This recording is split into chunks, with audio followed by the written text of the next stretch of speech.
Thanks so much for doing this. Oh, love, it's my absolute pleasure and honour. What made you want to get involved with Cancer Council and the Australian government? Doing the bowel cancer screening test is one of many ways that you can look after your body. And I think it's really important that at a certain age, you still feel like you have many milestones to achieve. And we're going to talk about that today. You've got some things to show me. And I'm very excited. All right, cheers to that. Let's go. Let's get to it.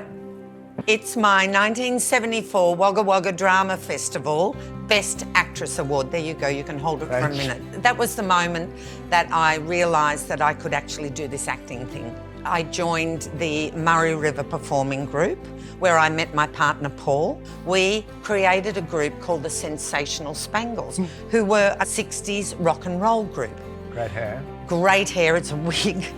And in 1991, we were blessed with our precious daughter Clancy. So many beautiful times and wonderful milestones in her life as well as my own. In a few weeks, our daughter is getting married. That is something we are so excited about, and I'm hoping not too far down the track, I'll become a grandmother. And my most recent milestone, I was nominated for a Silver Logie. That was such a joy after all those years on television to be recognised. So how do you keep on top of your health? I eat well, I try and sleep well, I exercise, and if I suspect there is something amiss, I'll get it checked out.